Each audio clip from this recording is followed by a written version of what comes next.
Hey guys, what's going on? It's BradPhusion here, and today I am playing some more Space Engineers, and in today's video I'm going to be covering two different things. The first one I didn't really make myself, though I did attempt to make it a while ago, it just didn't work out the way I wanted it to. But now that they've actually added gravity features, I can now actually modify it how I please. So I'm yet again back into the world where I had my little magnetic rail launcher here that I thought was kind of cool. But I decided to kind of make something that was similar to that, but not exactly the same way. So here we have a, well, it would be a long-distance transportation rail system, but I'm only going to over there where I built my second thing that I want to show you guys. So I did see this on Space Engineers the other day on the subreddit, and the one thing I liked about what I saw was he had this mechanic where he had the landing gear that actually holds the stone on a actual motor. So when you activate this landing gear here, it doesn't activate the other landing gears because it's a separate system, because the one on the motor doesn't count towards those ones over there, if you understand what I mean. So now I have this landing gear here locked onto a stone. I've got some others here locked onto a stone as well, and this will kind of like launch us over there. So we'll take that for a quick run. I haven't actually tested this just yet, since I've actually built everything. I haven't actually had a chance to. So what I've actually done is I've actually locked these ones in, and I can actually do that now without worrying about the stone, because like I said, it's connected to a motor now. So let me get over here, and I kind of made this a little bit whoa, I forgot about gravity. For whatever reason, I actually didn't edit those properties. I know I should have, so that they would have just taken up a smaller field, but I didn't end up actually doing that. So you can imagine if that was actually just limited to over there, you'd have people walk along here. I tried lining these up as close as I can, you know, they'd walk on, they'd get inside this little passenger cart here, sit down, and then the train will begin to depart shortly, and I can do that by pressing P, and you guys can see that now we are getting pulled forward ever so slowly. Oh wait, let me turn off my dampeners. I'm actually, crap, I just realized the dampeners on the front are actually slowing me down as well. See, this is why I don't do things like this all too often. Let me turn these dampeners off here. And let me get out and see how fast this thing actually... It should be picking up quite a lot of speed now that there's nothing actually slowing it down. So let me see if I can actually get onto the thing here. And let's slow it down before it reaches the end. But what speed are we reaching now? About 17 meters. Obviously, if I had more gravity generators and I wasn't slowing myself down at the start, you could have seen that we could have gone a lot faster and a lot further as well. So you can just imagine what this would be like, the implications. It's only really a cosmetic sort of thing, but it's still like it nonetheless. So what we're going to do is we're going to slow down at this station here. Oh, hit it. Oh, other one. I would prefer to slow down though. So we'll wait till about now. Let's... Oh, God. Okay, so that's one problem we came across. There we go. See, there's always problems when you test things like this.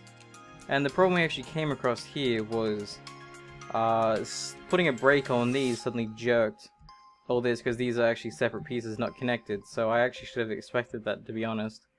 But okay, so we've learned from our mistakes. I won't do that again. I was meant to keep it one piece, but because of the actual thing here, let me turn my dampeners on. That's why I've been going funky. Because of the landing gear here, I actually couldn't build around it unless I made this bit here wider. I didn't really want to do that, so I just kept it small and thin. So let me take the stone from here, because I'll be using it for the next thing. So let's just pretend we pulled in over here, and we'll come down here. Now, you guys may have seen my video a while ago where I did a sort of avoid the rock scenario, where I had a sort of little arena set up, where I simply had it so that you had to fly around, you had to avoid the stone, and see how long you could last. Or stones, sorry. This is something a little bit different here. Today we have a sort of soccer / ping pong kind of thing. Now, I would be showing this with a friend, but currently stones aren't synchronized, at least not to my knowledge. So if I put down a stone, like now, for example, if I put this stone down here, my friend wouldn't be able to see this, so this multiplayer game would really serve no purpose, at least just yet. So hopefully, when they've actually added this sort of synchronization, I might actually show this again at some point. So what I've done here is I've actually modified the gravity fields of these ships here, so they actually only include a small radius around them. And both of them. So if I turn my HUD on right now, you guys can see that there's no gravity here at all until I get to right in front of the ships, and then you can see that there's gravity pushing back this way. So what the goal is really is to have these two ships moving back and forth, shooting the stone at each other until it gets inside a goal. Now these ships can only move side to side, as you guys can see here, And they don't exactly move all too quickly. I mean, you can make this room as big as you want. I just kind of made it really small because it's only going to be me doing it. So, let me... I'm trying to figure out the best way I can actually do this.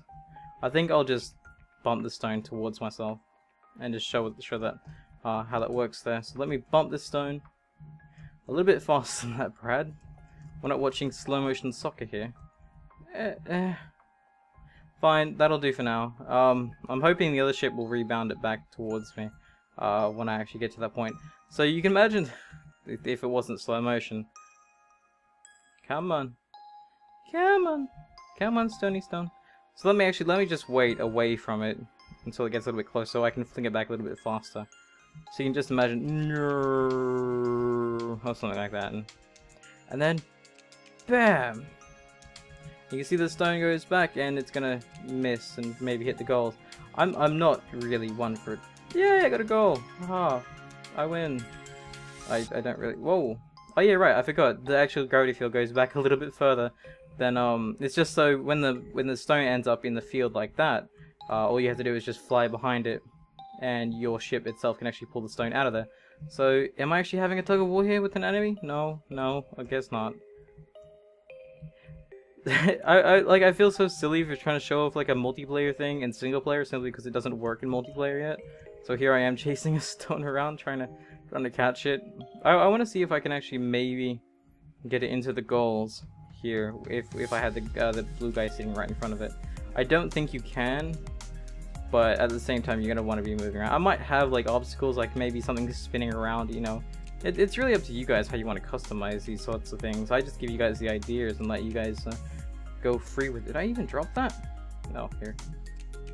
Yeah, like I was saying, I simply just give you guys the ideas, and oh, I thought that was actually going to destroy this thing for a second. And I let you guys kind of tweak it and customize it yourselves. Okay, so this is the most boring game of ping pong you're ever going to see. But it does give you guys an understanding of how this would function. Maybe, like I said, maybe if you had other obstacles like gravity fields on the walls or spinning objects and other things like that, you guys can see how this might be a little bit more entertaining. And obviously playing with a friend would be nice, but I seem to have forgotten that part. So if let me show you guys where the actual field is here. So if I press Alt, Shift, and F12 again, and you get this wacky vision.